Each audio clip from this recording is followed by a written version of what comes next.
Okay. You know, for this, I think it was called the Shadow Visions deck. Light Visions Tarot, there we go, that's what this deck is called. I get them mixed up, I have both of the sister decks and the names sometimes get me confused, but both of these decks have an extra card that isn't numbered. That's by all means part of the Major Arcana. It's in addition to the Major Arcana.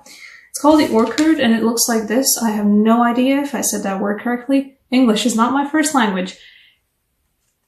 This has fallen out maybe 3 or 4 times for me throughout the more than a year that I've owned these decks, and especially this deck because it is my favorite deck.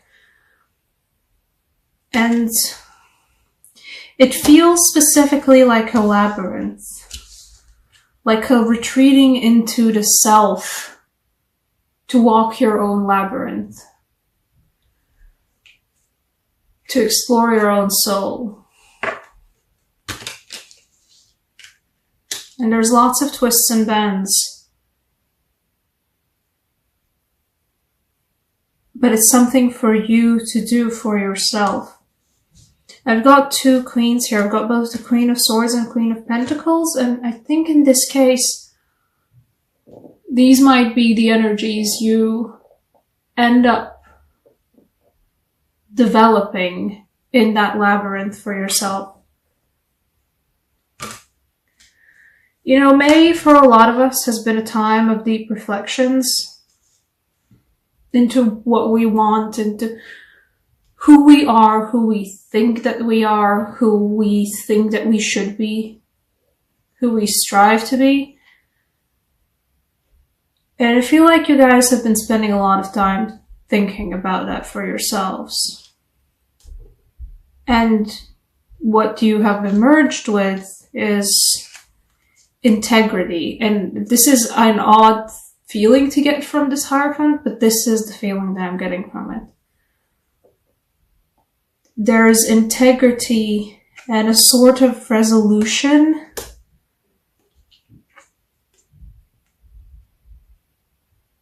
to not get embogged in this 4 of Chalices energy, because 4 of Chalices can be a very good card for some situations, but in this case it feels like it's nice to be there occasionally in the 4 of Chalices, but it's not great when you end up growing moss over yourself because you've been in the 4 of Chalices for so long. There's renewed integrity in you guys with the Hierophant.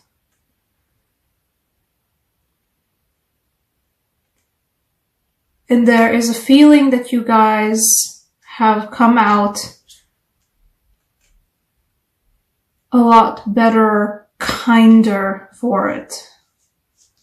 You have learned how to share what you have with others.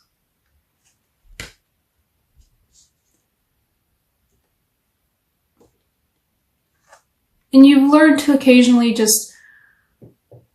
This is something that I think you also went back to when you were, you know, undertaking your labyrinth.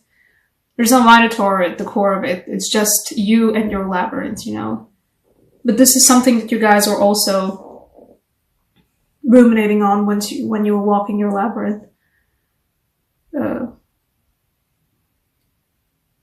childhoods and what you had there. And I actually think about it. I have a Gemini rising sign myself, and I don't usually feel it as hard as I do, but this reading is kind of meshing with my own personal May/June as well. So thinking back on your childhoods and what you actually, from that, what you want to grow for yourself, for your future. And this is already solid. This is not thinking about something in the past. This is building something solid for the future. So a very important inner journey. You know, there's a lot of mythos about, and, you know, Jungian psychology and everything about that, about going into a dark cave where you can't see, hear, feel anything, hear anything, where it's just reflecting on who you are as a person. And you have to go into that cave and you have to stay there. You have to not go mad there, and then once you head out, you are a far more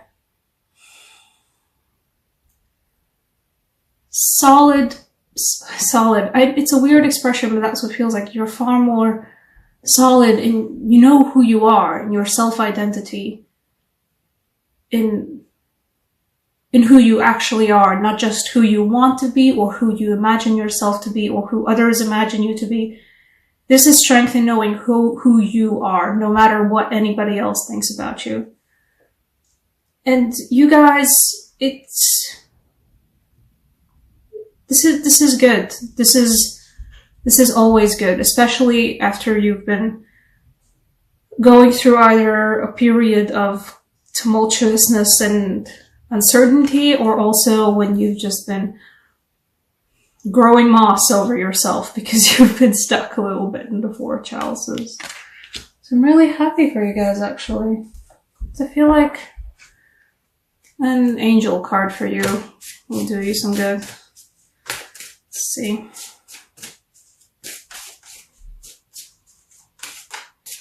Perhaps you will be as Prometheus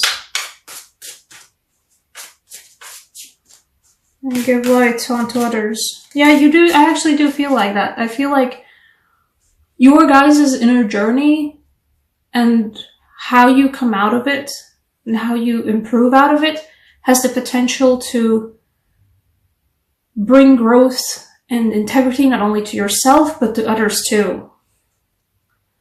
I'm not really that into astrology, but it feels like there's a potential for a lot of teaching moments for other people, or just even existing as yourselves, having gone through this inner journey. Just being yourself after that could be a thing that is a catalyst for a lot of other people around you to make that journey themselves, or perhaps just to examine what their ideas about themselves are. So, yeah. Go into the cave and bring out fire somehow, I don't know. Okay, you. Yeah. Angel of Truth. I feel like this is truth in the actual purest sense. Like your own truth, and not your own truth as distorted through the lens of what others have put on you before that, what your family, your parents, your colleagues, your friends think about you, but your own truth and your own integral core of who you are, and being sure in that integral core of who you are.